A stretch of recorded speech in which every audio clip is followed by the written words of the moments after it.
Jazakallah.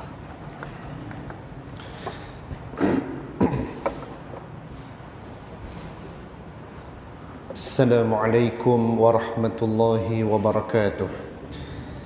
Alhamdulillahillazi anzala ala abdihil kitab wa lam yaj'al lahu 'iwaja. Ashhadu an la ilaha illallah wahdahu la syarika lah. Wa ashhadu anna Muhammadan abduhu wa rasuluh.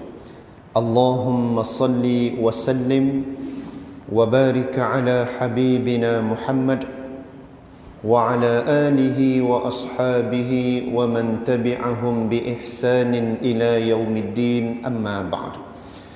Yang berusaha pengurusi dan jawatan kuasa masjid, Al-Fadhil Imam dan Bilal yang bertugas, para pemimpin masyarakat, para asatizah, para pendidik dan seluruh ahli jemaah muslimin, muslimat, hadirin dan hadirat yang dirahmati Allah sekalian.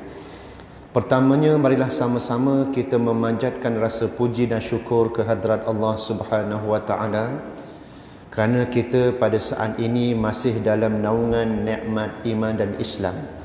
Dengan kasih sayangnya kita dipanjangkan usia dan dikurniakan kesihatan yang baik, dan alhamdulillah kita masih kekal dalam majlis ilmu pada pagi yang berbahagia ini, yang merupakan taman-taman syurga, majlis yang amat disukai oleh para malaikat.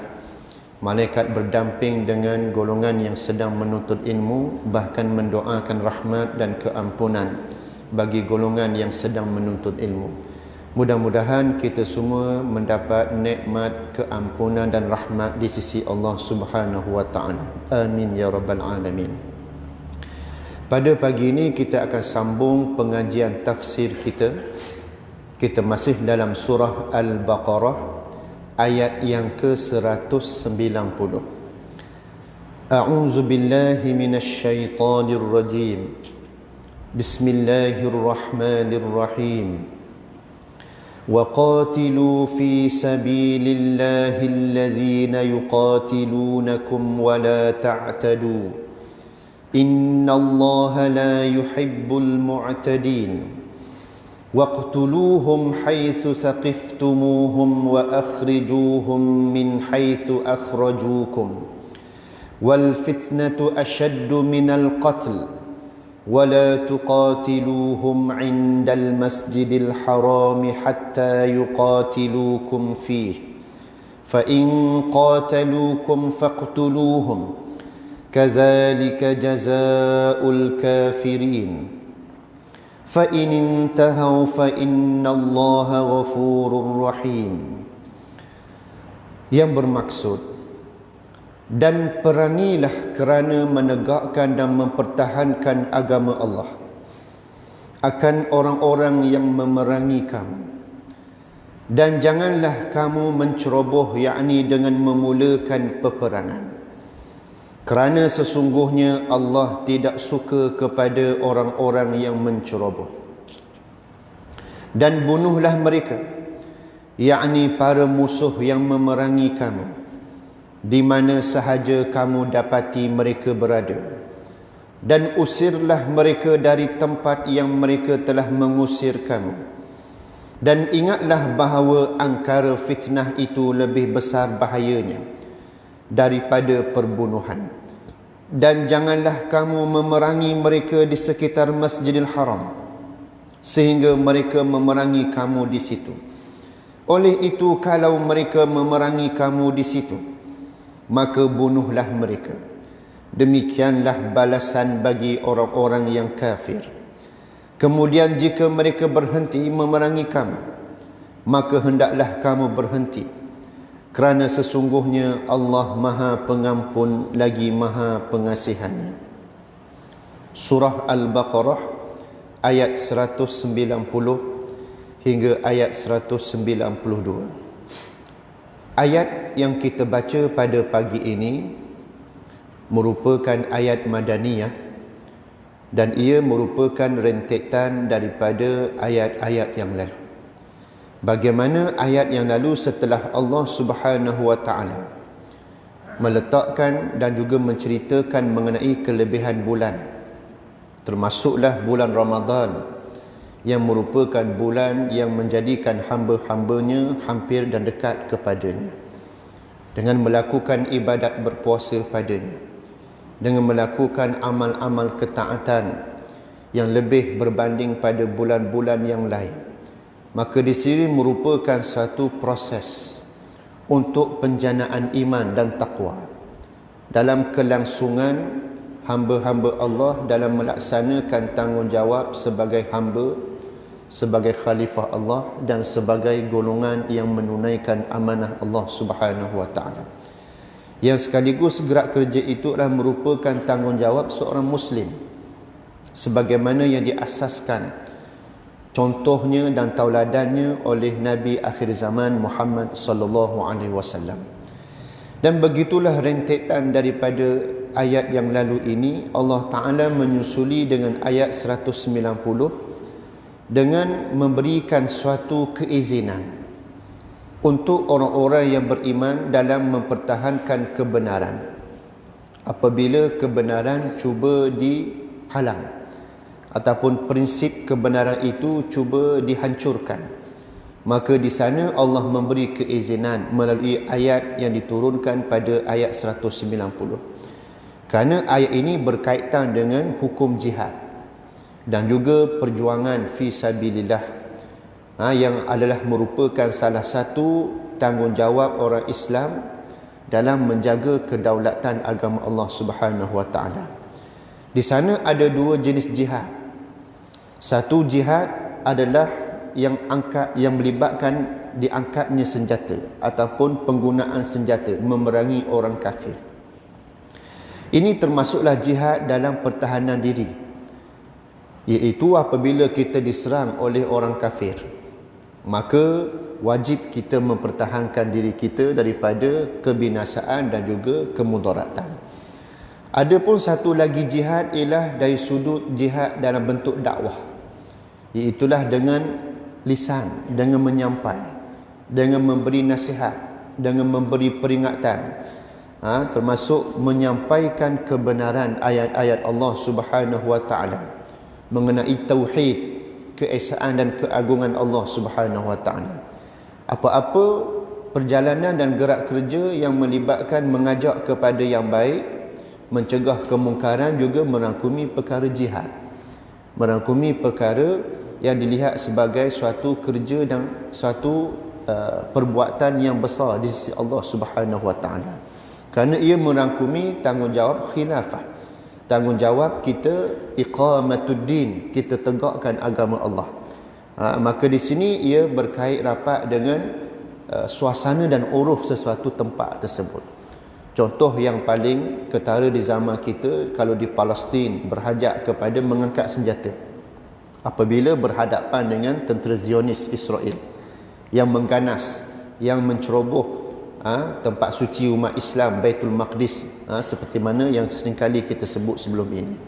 Namun begitu, kalau di zaman ataupun di tempat kita ini, dia melibatkan gerak kerja dakwah yang istilah yang kedua tadi, jihad dalam istilah yang kedua, itulah mesti ada ummah dakwah, umat dalam menyeru kepada yang baik, dalam mengajak kepada mendekatkan diri kepada Allah Subhanahu wa taala, yang tidak berhajat kepada pertumpahan darah, yang mesti kepada gerak kerja untuk mengajak supaya manusia bertawajuh kepada Allah, di samping berusaha menegakkan satu polisi dan kekuatan peraturan yang dinamakan sebuah pemerintahan, sebuah kerajaan yang berdaulat dengan mampu melaksanakan hukum hakam dan syariat Allah Subhanahu wa taala.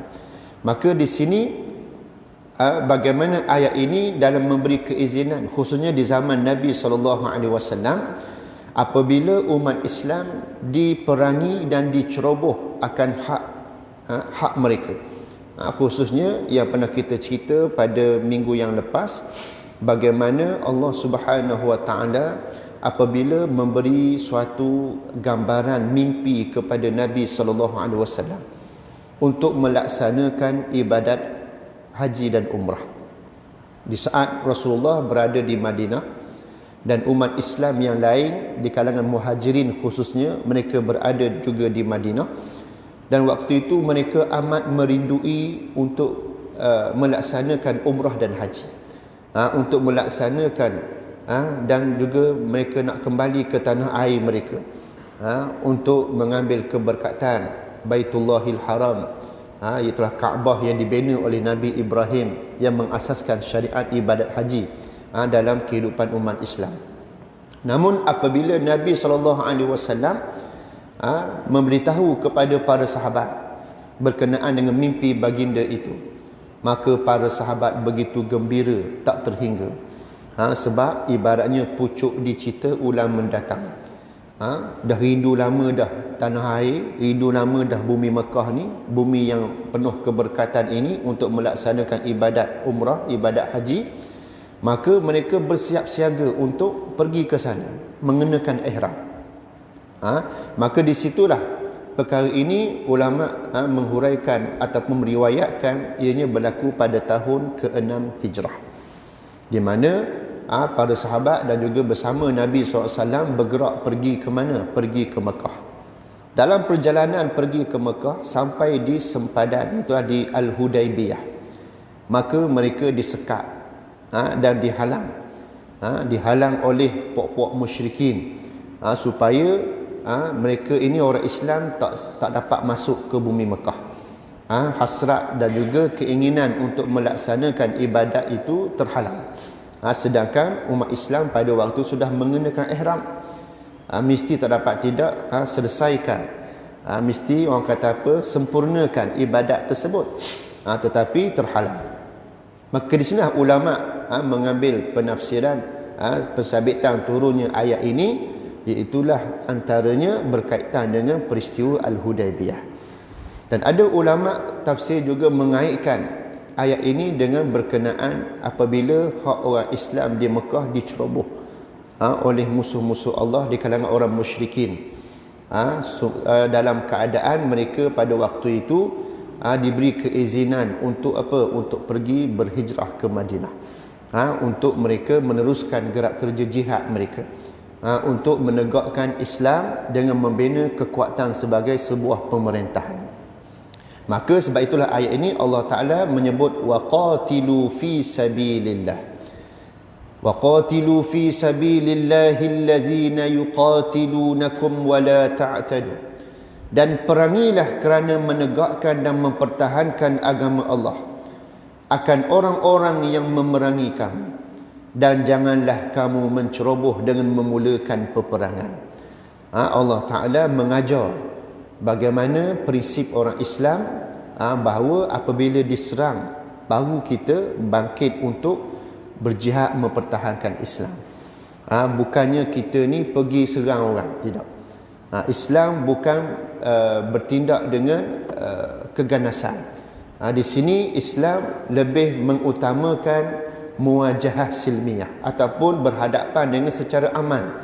Lagi tidak ada unsur-unsur dan perkara-perkara yang mendorong kepada pertumpahan darah, maka itu yang lebih afdal, itu yang lebih baik.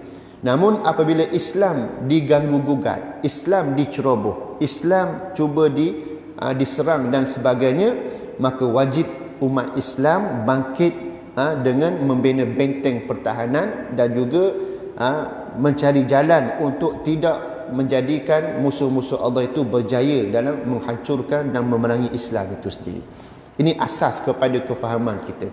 Allah Ta'ala memberi keizinan kepada orang Islam, jika diceroboh, diambil hak, maka orang Islam kena berjihad.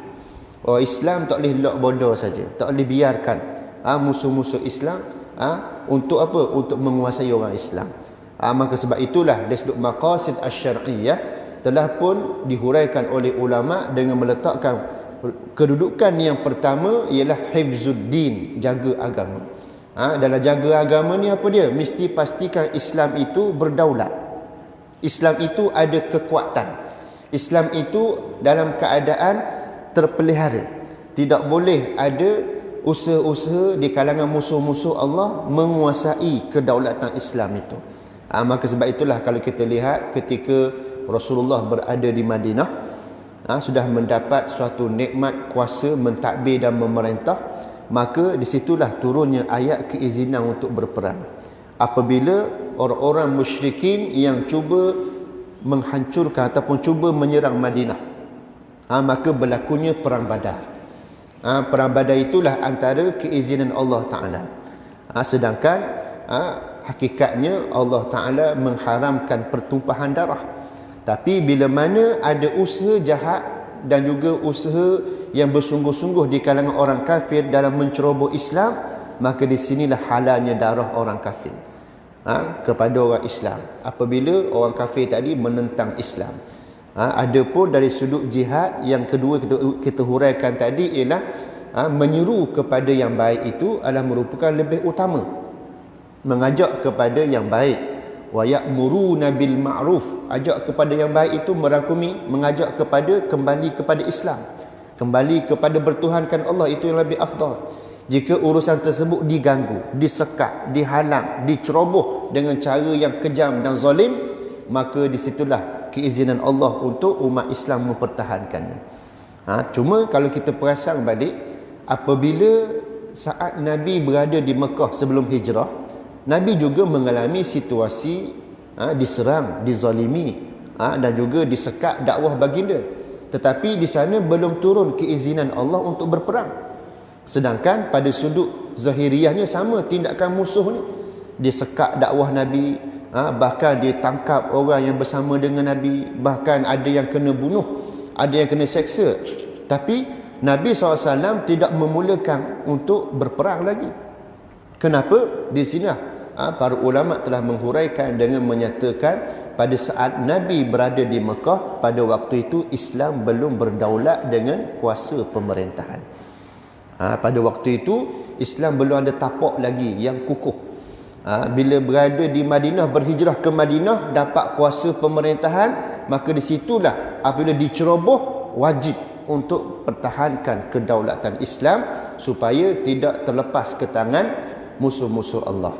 Maka sebab itulah di Mekah tu belum ada keizinan berperang, sebab Nabi belum ada negara lagi, belum ada tapak lagi, belum ada kerajaan lagi. Tapi bila berada di Madinah, Nabi sudah ada kerajaan, Nabi sudah ada tapak sebagai apa? Untuk melaksanakan Islam. Maka di sinilah kaitannya ayat ini dalam memberi suatu keizinan dan juga kefahaman kepada kita nisbah umat Islam pada hari ini, yang mana kita sudah menempa kedaulatan pada suatu ketika. Islam sudah berkembang 2/3 dunia dan sudah berada pada kedudukan menyandang sebagai kuasa besar dunia suatu ketika. Nisbah di zaman Sayyidina Umar berjaya mengambil Baitul Maqdis. Mana nisbah pada zaman tersebut, sesiapa yang boleh mengambil Baitul Maqdis, maknanya dia adalah bertaraf kuasa besar dunia. Maka pada waktu itu Rom dan Parsi sudah menguasai dunia dengan apa? Rom menguasai Baitul Maqdis. Tetapi di zaman Sayyidina Umar, Khalifah Islam yang kedua, berjaya mengambil semula Baitul Maqdis yang dijajah, yang dikuasai oleh Rom. Maka pada waktu itulah beralihnya kuasa besar dunia kepada apa dia? Kuasa besar Islam. Itulah wilayah Islam. Maka sebab itulah di zaman Sayyidina Umar ni berkembang dengan pesat pembukaan wilayah umat Islam. Berlakunya siri-siri peperangan dalam untuk mengambil semula kedaulatan Islam itu. Maka di sinilah perkaitannya, apabila negara umat Islam diceroboh oleh musuh-musuh, maka orang Islam kena ambil semula. Maka nisbah pada zaman kita begitulah hari ini. Kita sudah berdaulat suatu ketika. Kalau kita lihat kembali bagaimana sejarah kita, kita berdaulat pernah di zaman khilafah Turki Osmaniyah. Itu sistem khilafah yang akhir dalam tamadun ataupun dalam sejarah umat Islam. Namun khilafah Turki Osmaniyah diceroboh dengan apa? Berlakunya pengkhianatan oleh orang Islam sendiri yang berjaya dibina oleh musuh-musuh Islam, sehingga menjadikan tumbangnya khilafah Turki Osmaniyah. Rentetan daripada itu berlakunya penularan ideologi sehingga merosakkan negara-negara umat Islam melalui dasar pecah dan perintah. Orang Islam di Afrika dicemari dengan ideologi yang dibawa oleh Perancis. Orang Islam di Asia dicemari ideologi mereka oleh siapa? Oleh British dengan penerapan sekularisme. Begitulah di negara-negara umat Islam yang lain seperti di Libya dan sebagainya, maka semuanya itu sudah dipecah perintah oleh musuh-musuh Islam. Maka disitulah menjadi suatu perkaitan dengan ayat ini. Kita orang Islam mesti bangkit mengambil semula hak orang Islam yang dirampas oleh musuh Islam. Termasuk hari ini Baitul Maqdis dalam cengkaman Zionis. Sepatutnya orang Islam kena menjiwai ayat ini. Kena menjiwai dengan mencari jalan untuk apa dia? Membebaskan semula cengkaman-cengkaman yang membelenggu kepada umat negara-negara umat Islam, termasuk tanah suci umat Islam. Maka hendaklah kita membina dengan cara mencari jalan jihad kita mengikut kepada kesesuaian dan keperluan yang ada. Maknanya kalau di tempat kita, dengan kita menerapkan jihad dengan cara menyebarkan dakwah Islam, dengan kita menggarapkan majlis-majlis ilmu, dengan kita memberi penerangan-penerangan, kempen-kempen kesedaran kepada umat Islam, dan kita membina kekuatan di kalangan anak-anak kecil, menerapkan kefahaman Islam dengan sebaik-baiknya, memperkukuhkan akidah kepada mereka, membina disiplin yang diajar oleh Allah dan Rasul kepada mereka, maka bergeraknya seiringan untuk semua peringkat dewasa, peringkat remaja, pemuda, peringkat kanak-kanak. Jika berlaku seiringan di sini adalah merupakan kerja-kerja jihad juga. Tak semestinya berlaku pertumpahan darah. Sebab tu kita dah sebut tadi awal-awal, jihad ada dua pendekatan. Ada yang melibatkan persenjataan, ada yang melibatkan kerja-kerja yang berbentuk lisan, dakwah, penerangan dan sebagainya. Maka kalau tempat kita lebih bersesuaian dengan lisan tadi, dengan penerangan, dengan mencerita dan juga berkempen, dengan memberi motivasi dan sebagainya. Adapun di Palestin, dia kena melibatkan mengangkat senjata. Itu yang kena faham. Begitu juga di Syria, begitu juga di Yaman, begitu juga yang berlaku di mana-mana negara umat Islam yang lain, yang ada berlaku penindasan yang dahsyat. Maka sebab itulah di sini asas kepada bagaimana kefahaman melalui ayat ini, Allah Ta'ala memerintahkan supaya boleh kita untuk menumpahkan darah atas dasar apabila kita diceroboh dengan kejam, dengan melibatkan pertumpahan darah tadi. Namun Allah Ta'ala juga mengajar kita supaya jangan menceroboh. Kita tak boleh ceroboh, tapi bila kita diceroboh, kita kena bertindak. Kerana sesungguhnya Allah tidak suka orang-orang yang menceroboh. Di sini Allah Ta'ala telah memberi penerapan nilai orang Islam itu dia ada sifat dan akhlak yang terpuji. Dia tidak boleh mempamerkan suatu sikap yang berteraskan kepada nafsu ammarah. Tak boleh. Dia mesti ada sifat-sifat yang merupakan sifat mahmudah, sifat-sifat yang terpuji. Sebab di sinilah dia akan membawa kaitan kepada dakwah bil hal juga, dakwah dengan keadaan. Contoh pembukaan kota Mekah berlaku sebab dakwah bil hal. Apabila Madinah berjaya mempamerkan sebuah masyarakat madani rabbani, sehingga memberi tarikan kepada semenanjung Arab dan juga penduduk negeri Mekah, dilihat tengok indahnya Islam yang diamalkan di Madinah, cara hidup Islam yang dipraktiskan di Madinah. Maka itu yang menjadi kesan sehingga orang-orang Mekah dan semenanjung Arab nak masuk Islam dengan sukarela. Yang disebut oleh Allah dalam surah An-Nasr, iza jaa nasrullahi wal fath wa ra'aitan nas yadkhuluna fi dinillahi afwaja. Bila datangnya pertolongan Allah dan kemenangan daripadanya, kamu dapat lihat ramai manusia masuk dalam agama Allah secara beramai-ramai. Maknanya apa? Secara sukarela. Sebab apa? Dia tengok Allah comelnya beramal dengan Islam, comelnya negara yang berteraskan Islam ini, indahnya hidup dalam negara yang beramal dengan syariat Allah Ta'ala. Maka mereka akan mari timbul rasa seronok nak masuk Islam. Maka itulah kita nak ambil ibrah, nak ambil pedoman dan pengajaran daripadanya. Zaman kita ni kita ada kekuatan untuk buat benda tu sebenarnya, tapi malangnya kita tak buat. Itu masalah kita. Malangnya kita tidak bersungguh untuk menterjemahkannya. Sebaliknya kita lebih cenderung kepada hidup apa yang telah pun dicontohkan oleh barat kepada kita. Ikut cara barat, ikut cara penjajah. Akhirnya kita gagal untuk menjiwai nilai-nilai yang ditunjuk oleh generasi awal umat Islam yang dipimpin, yang dibentuk oleh Nabi SAW. Sebab itulah kita ni bukan masalah agama kita tak sempurna, kita yang tak sempurna, kita tak ikut agama. Tak. Masalah Islam tidak berdaulat ni bukan sebab Islam tu lemah, kita yang lemah. Orang Islam tu yang lemah sebab tidak menjiwai nilai Islam yang Allah anugerahkan. Jika kita betul-betul menjiwai nilai Islam yang Allah anugerahkan, Allah akan beri pertolongan sekejap je. Allah nak bagi kemenangan, kejayaan tu sekejap je, bila-bila masa sahaja. Cuma kita je yang kena memenuhi ciri-ciri dan sifat-sifat yang Allah Ta'ala kehendaki. Itu maksud dia.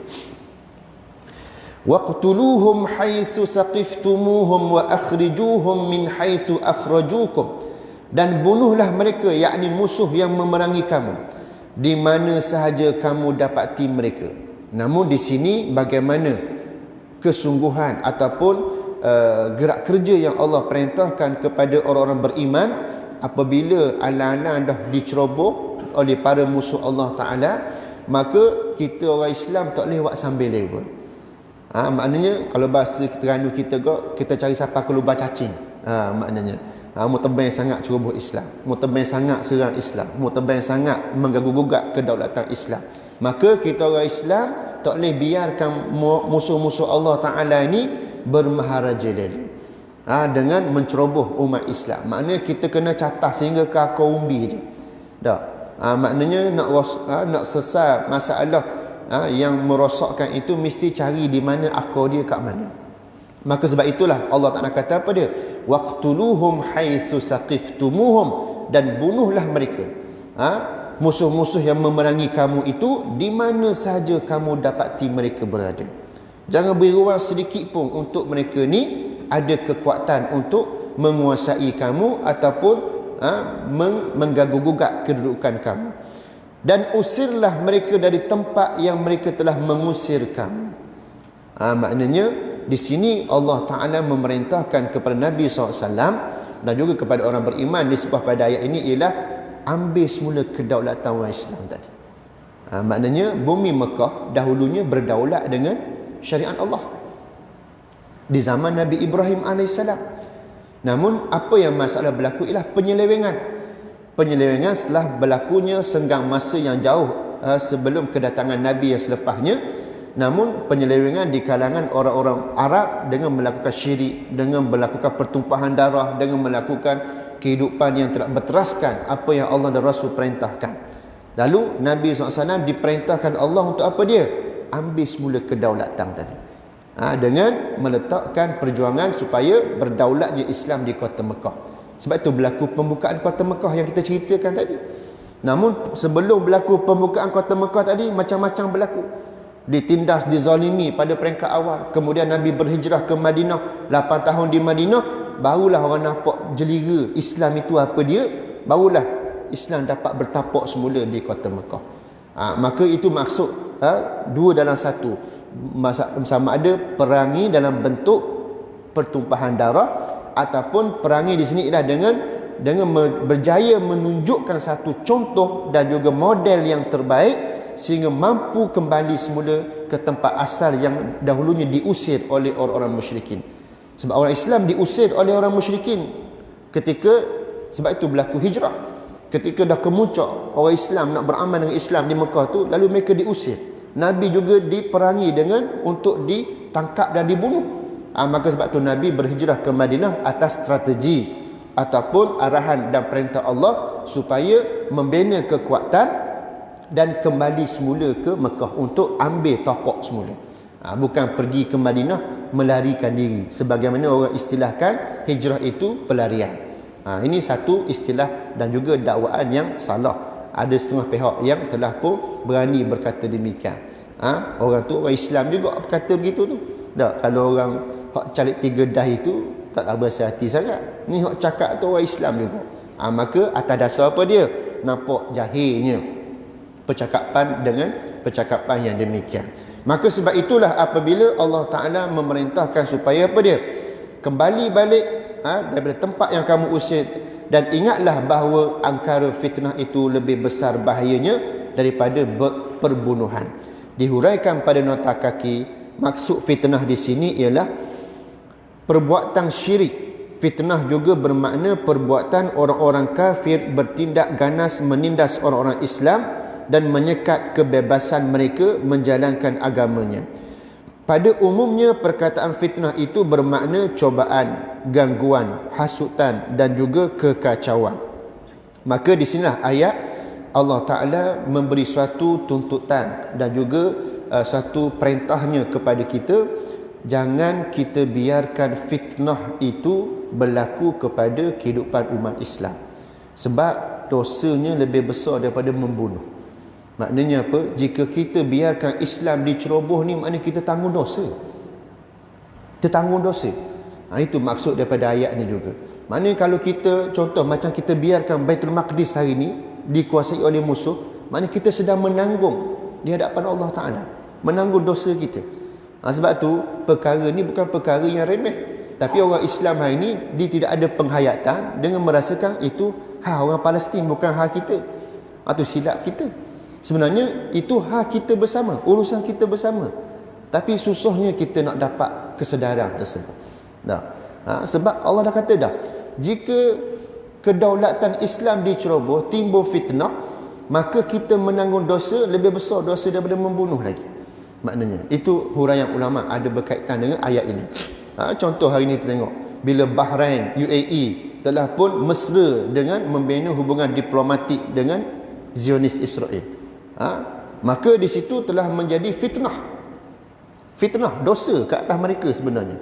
Fitnahnya apa? Mereka sudah mengiktiraf kewujudan negara haram Israel. Sebenarnya kita tak boleh mengiktiraf kewujudan negara haram Israel sebab dia negara haram. Negara yang tidak diiktiraf oleh kita orang Islam.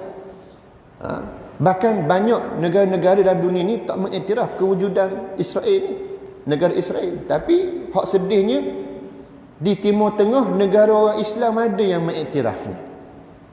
Bila sebut ada hubungan diplomasi, ada hubungan G2G, government to government, negara dengan negara. Maknanya ada hubungan diplomatik.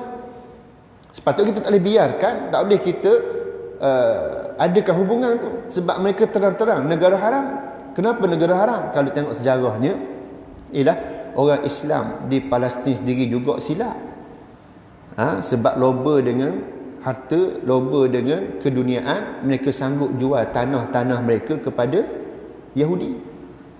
Bila Yahudi telah mampu berjaya membeli tanah-tanah di Palestin sehingga 50% lebih dia punya kadar keluasannya, maka sebab itu mereka berani untuk cuba menguasai bumi Palestin itu, sehingga mereka menceroboh dengan cara yang kejam. Mula-mula politik dia beli dulu sikit. Orang Islam hak galik dengan godaan dunia ni, dengan tawaran bayaran yang mahal, maka beli, jual. Bila dah kekuatan mereka ada, mereka pun bina rangkaian untuk menguasai secara kasar, secara kejam pula. Macam kita lah jual kepada siapa? Singapura contoh. Kan pernah orang yang dalam negara kita jual tanah kepada warga asing dan sebagainya, sebab memang ditawar dengan tawaran yang mahal. Maka tujuan itu ialah politik. Untuk apa dia? Nak memiliki tanah. Itu jadi orang kita ni bila dah loba dengan dunia ni, siapa sanggup walaupun dah ada polisi yang tidak mengizinkan berbuat demikian, dia kena kat lain jadi Alibaba pula. Jadi Alibaba guna nama Melayu, tapi hak beli tu orang lain. Orang lain yang ada matlamat untuk apa? Menguasai kedaulatan tanah dalam negara kita. Samalah. Sebab tu jika kita masih lagi tidur dalam cahaya yang terang, jadilah berulang macam Palestin.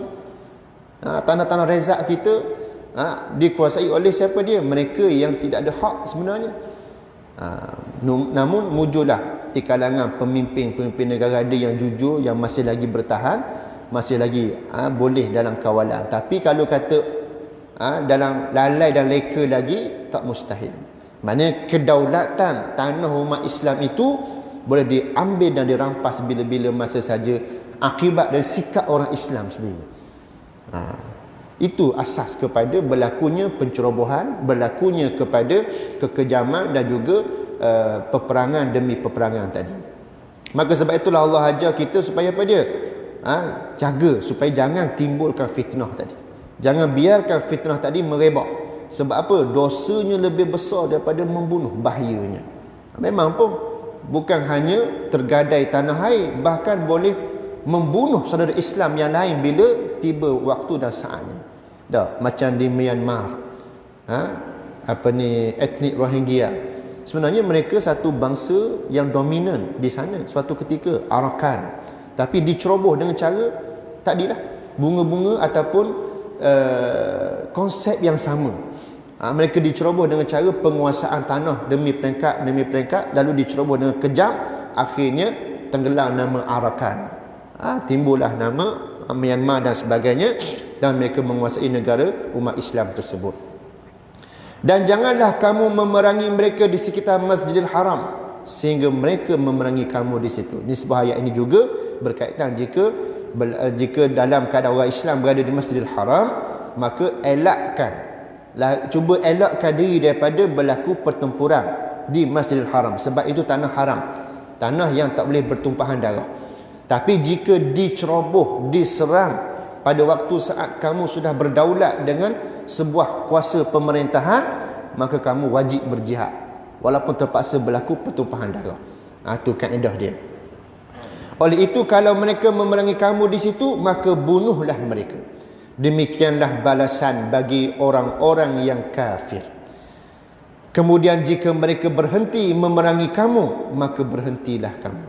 Ayat ini Allah ajar kaedah, disiplin, undang-undang ketika berperang. Jika dah musuh serenda dah, akak tangan dah, akak dera putih, maknanya serah diri dah, tak boleh kita pergi serang lagi, tak boleh kita bunuh mereka, kita kena jadikan mereka tawanan.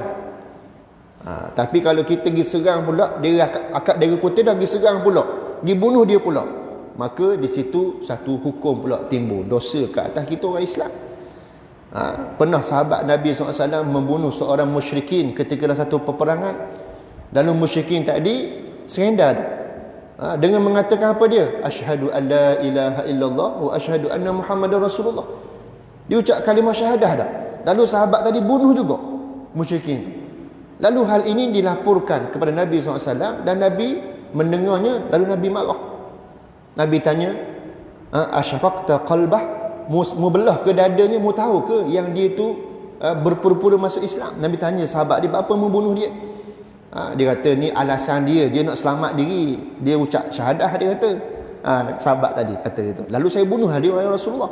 Lalu Nabi kata, mu belah ke dadanya, mu tahu apa hati dia kata? Mu tahu ke yang dia tu betul-betul ikhlas masuk Islam ke tak ikhlas? Tak, maknanya. Di situ Nabi ajar kaedah. Bila dah musuh dah serenda, angkat tangan, cukuplah, tawanlah dia. Ada pun dalam hati dia tu nifak ke, berpura-pura ke, itu dia dengan Allah Ta'ala. Islam mengajar kita berhukum dengan yang zahir, yang nampak luaran saja. Kita ni kemampuan terbatas, nak pergi menyelami dalam hati manusia, tak ada, kita tidak ada kekuatan.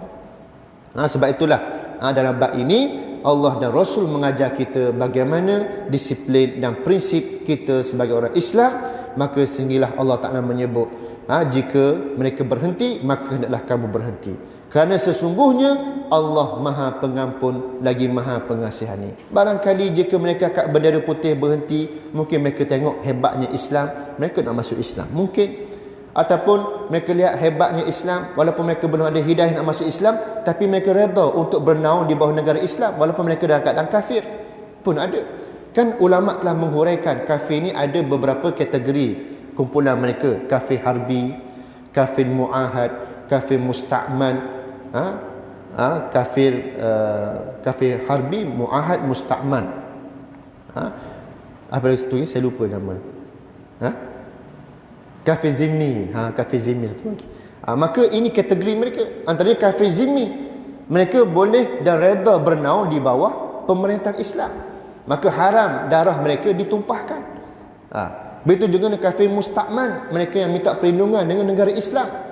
Dan juga kafir mu'ahad, kafir yang mengikat perjanjian, hubungan dua hala dengan negara Islam atas dasar perkara yang menguntungkan Islam.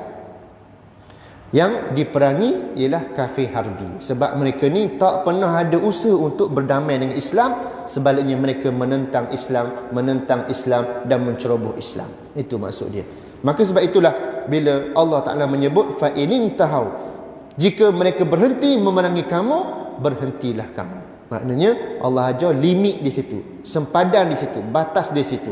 Maka sesungguhnya Allah Maha Pengampun lagi Maha Pengasihani. Maka itulah sekadarnya ayat 190 hingga ayat 192 yang sempat kita tafsir pada pagi ini. Mudah-mudahan dengan apa yang kita hadam pada pagi ini dapat memberi kefahaman dan motivasi buat kita semua untuk berperanan sebagai hamba Allah dan yang sebenarnya, insya-Allah.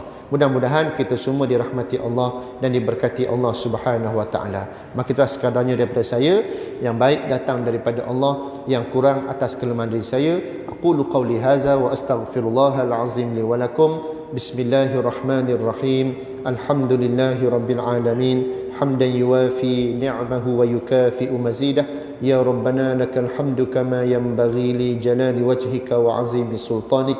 Allahumma inna na'udzubika min ilmin la yanfa' wa min qalbin la yakhsha' wa min nafsin la tashba' wa min du'ain la yusma'. Ya Allah, kami berlindung denganmu daripada ilmu yang tidak bermanfaat.